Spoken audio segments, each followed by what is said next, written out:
നിങ്ങളുടെയൊക്കെ വിഷു എങ്ങനെയാണ് ആഘോഷം? അതാണ് പിന്നെ ഫുഡ് മെയിനായിട്ട്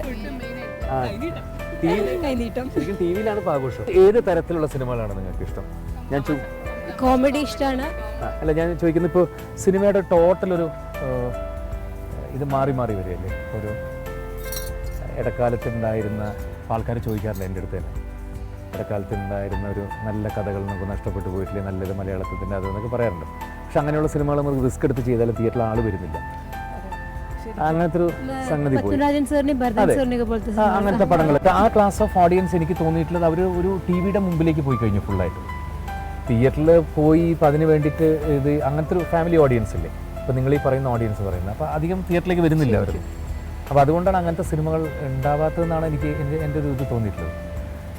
ഇപ്പോൾ ശരിക്കും ഇപ്പോൾ തമിഴാണെങ്കിലും തെലുങ്കാണെങ്കിലും ആ ഒരു ചായലിലുള്ള സിനിമകളാണ് അല്ലേ, എൻ്റർടൈനർ ആയിട്ടുള്ള സിനിമകളാണ് അധികം വരുന്നത്. ഞാൻ നിങ്ങൾക്കൊക്കെ ഏത് ടൈപ്പിലുള്ള സിനിമ? തമിഴ് സിനിമ അടിപൊളിയല്ലേ പറയുമ്പോൾ നമ്മൾ തൊട്ടടുത്ത, പക്ഷെ നമ്മളെക്കാൾ എത്ര അടിപൊളി. പണ്ട് നമ്മൾ കളിയാക്കുമായിരുന്നു പാണ്ടിപ്പടം, അണ്ണാച്ചിപ്പടം. പക്ഷെ ഇപ്പൊ എല്ലാ മ്യൂസിക് ഒക്കെ അവർക്കൊരു പ്രത്യേകത. എന്താ ഈ സൗന്ദര്യത്തിന്റെ രഹസ്യം?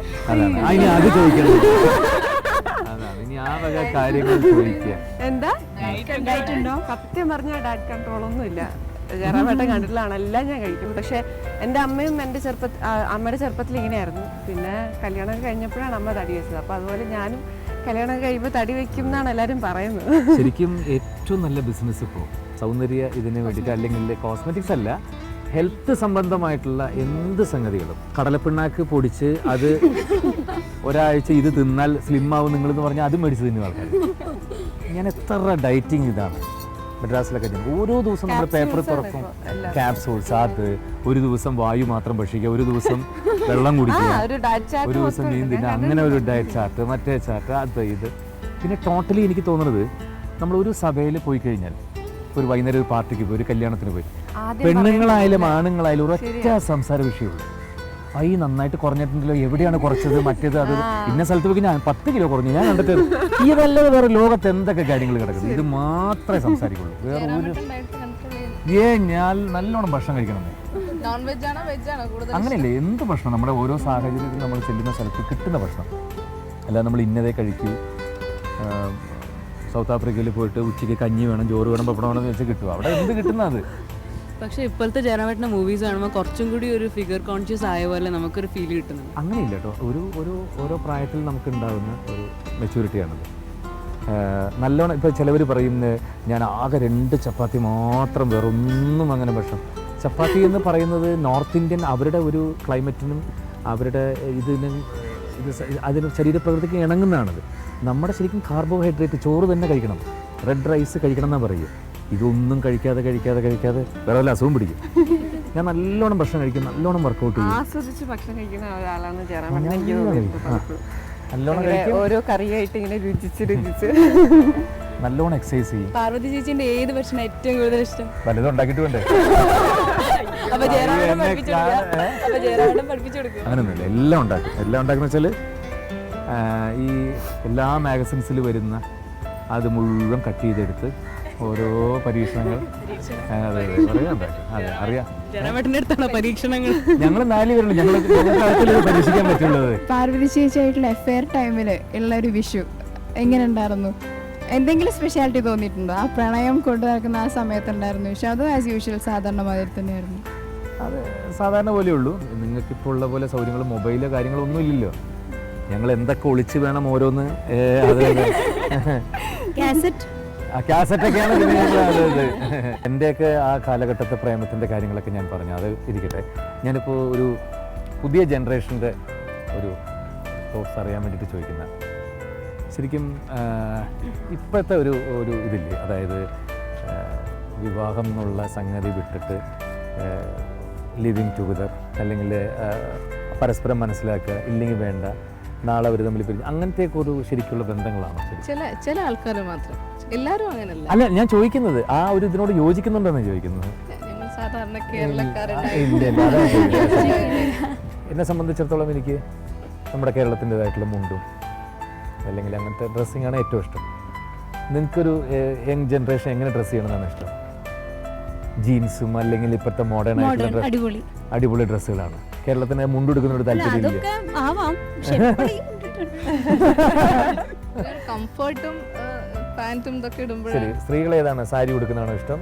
ചുരിദാറാണ് ചുരിദാർ കുറച്ചും കൂടെ സേഫസ്റ്റ് ഡ്രസ്. അതെ, ഞാൻ അതിനോട് യോജിക്കുന്നില്ല. ഒരു സ്ത്രീ എന്ന് പറയുമ്പോൾ സാരി ഉടുത്താലാണ് സാരി സാധനം പറ്റി പറയാം അങ്ങനെ. പലർക്കും വർക്ക് ചെയ്യുമ്പോൾ തന്നെ പലർക്കും സൗകര്യം സൽവാർ പലപ്പോഴും അതെ സൗകര്യമാണ്. പക്ഷെ ഒരു പെണ്ണിന്റെ സൗന്ദര്യം എന്ന് പറയുന്നത് സാരി എടുത്ത് കാണുന്നതല്ലേ, അതിന്റെ ഐശ്വര്യം കാണാൻ അല്ലേ?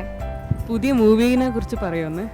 പുതിയ മൂവി ഈ അപ്പിയറൻസ് ഈ താടി വളർത്തിയിരിക്കുന്ന അത് VM വിനുവാണ് ആ സിനിമയുടെ ഡയറക്ടർ. സിനിമയുടെ പേര് സൂര്യൻ എന്നാണ്. കോഴിക്കോടാണ് ഇപ്പോൾ ഷൂട്ടിംഗ് നടക്കുന്നത്. ഇതിനകത്ത് ഒരു 2 സ്റ്റേജസ് വരുന്നുണ്ട്. ഇതൊരു പ്രസൻറ്റ് സ്റ്റേജിൽ ഈ താടി വെച്ചിട്ടുള്ളത്, ഇത് കഴിഞ്ഞിട്ടുള്ളതിൽ ഈ താടി എടുത്തിട്ടുള്ളത്. ഫ്ലാഷ് ബാക്ക് എന്ന് തന്നെ പറയാം. ഒരു ആക്ഷൻ മൂഡാണ് പടത്തിന്. അപ്പോൾ അത് ആ രണ്ടും ബേസ് ചെയ്തിട്ട്, എന്നാൽ നല്ല മ്യൂസിക്കൽ സബ്ജക്റ്റുമാണ്. മ്യൂസിക് എന്ന് പറഞ്ഞപ്പോഴാണ് ജയറാമേട്ടന് ഏറ്റവും ഇഷ്ടമുള്ള മ്യൂസിക് ഡയറക്ടർ? AR റഹ്മാൻ്റെ പാട്ടുകൾ എൻജോയ് ചെയ്യാറുണ്ട്, ഇളയരാജ സാറിൻ്റെ എൻജോയ് ചെയ്യാറുണ്ട്. നമ്മളെ പഴയ പാട്ടുകളുടെ ഫുൾ കളക്ഷൻ എൻ്റെ അടുത്തുണ്ട്.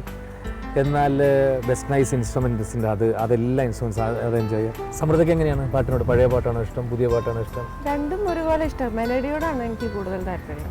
അല്ല, മാപ്പിളപ്പാട്ടിനോടാണോ കൂടുതൽ? ഇല്ല, അങ്ങനെയല്ല, ഇഷ്ടമില്ല എന്നല്ല, ഈ അടിച്ചുപൊളി പാട്ടുകളോട് വലിയ താല്പര്യം.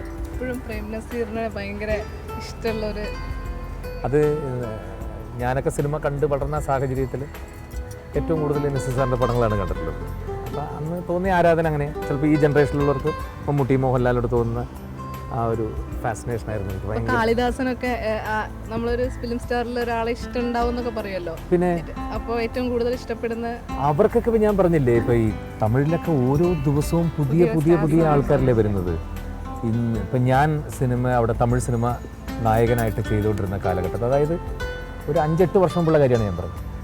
അന്ന് പ്രഭു, ഞാനുണ്ടായിരുന്ന സമയത്ത് പ്രഭു, കാർത്തിക്, സത്യരാജ്, ആ ഒരു ലിസ്റ്റായിരുന്നു എല്ലാവരും. ആ നായകനിര പുറകിലേക്ക് പോയി, അതിൻ്റെ അടുത്തത് വിജയ്, ആ ലിസ്റ്റ് വന്ന് പിന്നെ വിക്രം, സൂര്യ, മാധവൻ, ആ ഒരു ലിസ്റ്റ് വന്ന് അതിനടുത്ത് ധനുഷ്, ചിമ്പു, മറ്റേ വന്ന് ഇപ്പോൾ ഒരു 6 ജനറേഷൻ അതിന് മുമ്പ് വന്നു കഴിഞ്ഞു. അപ്പോൾ അവർക്കൊക്കെ എന്നും ഓരോ തരത്തിലുള്ള ഇഷ്ടങ്ങളായിരിക്കാം മാറി മാറി വരുന്നത്. സമൃദ്ധ ചേച്ചി എങ്ങനെയാ ഫിലിമിലേക്കൊക്കെ വരുന്നത്? ഞാൻ വരുന്നത് ഒരു വലിയ കഥയാണ്. ഞാൻ ഒരുപാട് ഇൻ്റർവ്യൂസിൽ പറഞ്ഞിട്ടുള്ളതുമാണ്. ഞാൻ ഒട്ടും വിചാരിക്കാതെ വന്ന ഒരാളാണ് സിനിമയിൽ അഭിനയിക്കണം എന്ന് വിചാരിച്ചുകൊണ്ട് വന്ന ആളല്ല. ഞാൻ എൻ്റെ degree first year Saint teachers കോളേജിൽ പഠിച്ചുകൊണ്ടിരിക്കുമ്പോൾ രസികൻ്റെ ഡയറക്ടറും ക്യാമറാമാനൊക്കെ എന്നെ കാണാൻ ഹോസ്റ്റലിൽ വന്നു. ഞാൻ ഹോസ്റ്റലിലായിരുന്നു. അപ്പോൾ എന്നെ കാണാൻ ഒരു ഹോസ്റ്റലിൽ വന്നു. സിനിമയിൽ അഭിനയിക്കാൻ ഇഷ്ടമാണോ എന്ന് ചോദിച്ചു. അപ്പോൾ വലിയ തൻ്റെയായിട്ട് അങ്ങനെ വലിയ താല്പര്യമൊന്നും ഇല്ല എന്നൊക്കെ പറഞ്ഞിരുന്നതാണ്. പിന്നെ അടുത്ത ദിവസം ദിലീപേട്ടനോട് ഒരു ഫോട്ടോ സെഷൻ വെച്ചു. ഫോട്ടോ സെഷൻ കണ്ടിട്ട് അപ്പം തന്നെ പറഞ്ഞു സെലക്ട് ചെയ്തിരിക്കുകയാണ്, നാളെ ഷൂട്ടിംഗ് തുടങ്ങുന്നത്. അങ്ങനെ 2-3 ദിവസം കൊണ്ട് സിനിമ നടി ആയതാണ്. തമിഴ് ഫിലിമിൽ തമിഴിലെ എക്സ്പീരിയൻസ് ഞാൻ ഉയർന്നാണ് സിനിമയുടെ പേര്, ശ്രീകാന്തിൻ്റെ കൂടെയായിരുന്നു.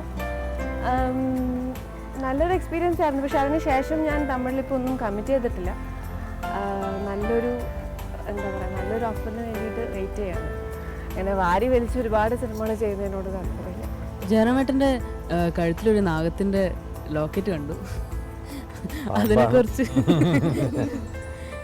ഇങ്ങനെയുള്ള ചെറിയ കാര്യങ്ങളൊക്കെ എൻ്റെ ഭാര്യ തരുന്നതാണ് എനിക്ക്. ഞാൻ എല്ലാ വിഷയങ്ങളിലും ഒരു സ്റ്റെപ്പ് പുറകിലാണെന്ന് വേണമെങ്കിൽ പറയാം. അതായത് പുതിയ സിനിമകൾ കാണുന്ന കൂട്ടത്തിൽ, അല്ലെങ്കിൽ നാട്ടിലെ പുതിയ കാര്യങ്ങൾ അറിയുന്ന കൂട്ടത്തിൽ, പുതിയ വസ്ത്രധാരണം, അല്ലെങ്കിൽ എന്ത് കാര്യത്തിലും എന്നേക്കാൾ ഒരു പടി മുകളിലാണ് എൻ്റെ ഭാര്യ. കൂടുതൽ വായിക്കുകയും സംഗതിയില്ല. അപ്പോൾ അതുപോലെ ചെറിയ കാര്യങ്ങൾക്ക് പോലും, ഇപ്പോൾ ഒരു സിനിമയുടെ കഥ കേട്ടാൽ പോലും ഞാൻ നന്നായിട്ടുണ്ടെന്ന് പറഞ്ഞ് ചെല്ലുമ്പോൾ പറയും, എന്ന് കാണാറില്ല, ഇപ്പോഴല്ലേ ആ ഇന്ത്യ സിനിമ ഇറങ്ങിയത്, ഇപ്പോഴല്ലേ ഈ സീരിയൽ വന്നത്, ഇതേ കഥ തന്നെയല്ലേ വന്നത് പറയുമ്പോൾ ആണോ എനിക്കത് ഈ സാധനങ്ങളൊന്ന്. അപ്പോൾ അതേപോലെ ഇറങ്ങാൻ നേരത്തെ ഇങ്ങനെ പറയും, ഇതേ മാല തന്നെയല്ലേ 2 സിനിമയിലും കിട്ടിയത്, അങ്ങനെ മാറ്റി ഇപ്രാവശ്യം ഈ സിനിമയ്ക്ക് വേണ്ടി തന്നത്. പൂജിച്ച് കെട്ടിയതൊന്നുമല്ല. ഒന്നുമില്ല. വിശ്വാസങ്ങളുണ്ട്, അന്ധവിശ്വാസിയല്ല. നിത്യേന പോകാറില്ലെന്ന് പറഞ്ഞാൽ അവസരം കിട്ടുമ്പോൾ ഗുരുവായൂർ പോകാറുണ്ട്, എല്ലാ വർഷവും ശബരിമലയ്ക്ക് പോകാറുണ്ട്, മൂകാംബിക്ക് സമയം കിട്ടും. ഇഷ്ടദൈവം ഏതാണ്? പറശ്ശിനിക്കടവ് മുത്തപ്പൻ. മുത്തപ്പനെ അതാണ് അറിയപ്പെട്ട ദൈവം തന്നെ. അതെ. പക്ഷേ മൂകാംബിക ദേവിയാണ് കുറച്ചുകൂടെ നമ്മുടെ സ്വന്തം ആളാണ്. എല്ലാ ഹീറോയിൻസിനും മൂകാംബികയാണല്ലോ. അല്ല എനിക്കൊന്നാ ഞാൻ കണ്ണൂരായത് കാരണം ചെറുപ്പം തൊട്ടേ എപ്പോഴും മൂകാംബിക അടുത്താണല്ലോ, എപ്പോഴും പോയി വരുന്നതാണ്. പിന്നെ ഗുരുവായൂരപ്പൻ ഒക്കെ സ്വന്തം ആൾക്കാരാണ്. ജയറാമേട്ടൻ്റെ ജീവിതത്തിൽ ഏതെങ്കിലും ഒരു സിറ്റുവേഷനിൽ ദൈവത്തിനെ നേരിട്ട് കണ്ടു എന്നൊക്കെ പറയില്ല നമ്മൾ, ആ ഒരു സന്ദർഭത്തിൽ അപ്പോഴാണ് ഞാൻ ദൈവത്തിന് നേരെ എൻ്റെ മുമ്പിൽ വന്നു, അങ്ങനെ എന്തെങ്കിലും ഉണ്ടായ ഒരു അവസ്ഥ ഉണ്ടായിട്ടുണ്ടായി? അത് ദൈവം നമുക്ക് ദൈവത്തിൻ്റെ രൂപത്തിലല്ലാത്ത രീതിയിൽ പല സ്ഥലത്തും നമുക്ക് പല അപകടഘട്ടങ്ങളിലും നമ്മൾ പറയാറില്ലേ ദൈവം നേരിട്ട് മുമ്പിൽ വന്നു എന്നൊക്കെ. അപ്പോൾ അങ്ങനെ ഒരുപാട് സന്ദർഭങ്ങളുണ്ടായിട്ടുണ്ട്. ഇപ്പോൾ ഈ അടുത്തെന്ന് പറഞ്ഞാൽ ഞാൻ അതൊരു ഇതിലൊക്കെ എഴുതിയിട്ടുണ്ടായിരുന്നു, ഞാൻ എൻ്റെ മകൾക്കൊരു അസുഖം വന്നതൊക്കെ. ഞങ്ങൾ എല്ലാ അവധിക്കാലത്തും ഞങ്ങൾ ഒരുമിച്ച് എവിടെയെങ്കിലൊക്കെ ഒരു 10 ദിവസം ഒത്ത അവധി കിട്ടിക്കഴിഞ്ഞാൽ ഞങ്ങൾ എവിടെയെങ്കിലും പോകും. ഡ്രൈവ് ചെയ്ത് പോകാനാണ് ഏറ്റവും കൂടുതൽ ഇഷ്ടം. ഏകദേശം ഇന്ത്യ മുഴുവൻ ഞങ്ങൾ ഡ്രൈവ് ചെയ്ത് പോയിട്ടുണ്ട്. എല്ലാ സ്ഥലങ്ങളിലും സെൽഫ് ഡ്രൈവ് ചെയ്ത് അന്നന്ന് ഓരോ സ്ഥലത്ത് ഹോൾട്ട് ചെയ്ത് അങ്ങനെ പോകും. അങ്ങനെ ഞങ്ങളൊരു ട്രിപ്പ് പ്ലാൻ ചെയ്ത് വീട്ടിൽ നിന്ന് ഇറങ്ങിയപ്പോഴാണ് മോൾക്ക് ചെറുതായിട്ടുള്ളൊരു ഫീവറും വൊമിറ്റിങ് അങ്ങനെ തുടങ്ങി. അത് കാര്യമാക്കാതെ ഞങ്ങൾ പാവം അവളെ കൊണ്ട് ഒരാഴ്ചയോളം കറങ്ങി. അപ്പോൾ ഈ ഡെങ്കു എന്ന് പറയുന്ന ഫീവർ ഇത്ര ഒരു കൊതുക് കടിച്ചാൽ തീരാവുന്നുള്ളൂ മനുഷ്യൻ്റെ ജീവിതം അല്ലേ. നമ്മൾ പൈസ ഉണ്ടാക്കാനും അഹങ്കരിക്കാനും ആളുകൾ എന്തൊക്കെയാണ് എല്ലാം സമ്പാദിച്ച് കൂട്ടാൻ വേണ്ടിയിട്ട് ഓടില്ല. ഒരു കൊതുക് കടിച്ചാൽ തീരാവുന്നുള്ളൂ ജീവിതം. അങ്ങനെ ഈ ഡെങ്കു ഫീവർ അത് കയറിയിട്ടുണ്ട്, അതിൻ്റെ വൈറസ്. അത് പ്രോപ്പറായിട്ടുള്ള കൃത്യസമയത്ത് ഡോക്ടറെ അടുത്ത് എത്തിക്കാൻ പറ്റുകയും ആ ഡോക്ടർ ഏറ്റവും പ്രോപ്പറായിട്ടുള്ള സ്ഥലത്തുള്ള ട്രീറ്റ്മെൻറ്റ് പറഞ്ഞത് കൊണ്ടാണ് ലാസ്റ്റ് മിനിറ്റ് എൻ്റെ മകൾ രക്ഷപ്പെടുന്നത്. അല്ലെങ്കിൽ അതേപോലെ ട്രീറ്റ്മെൻറ്റ് കിട്ടാതെ മരിക്കുന്ന എത്രയോ പേരില്ല നമ്മുടെ നാട്ടിൽ. അതാണ് ദൈവം നമ്മുടെ മുമ്പിൽ ചിലപ്പോൾ ആ ഡോക്ടറായിട്ടായിരിക്കും പ്രത്യക്ഷപ്പെടുക.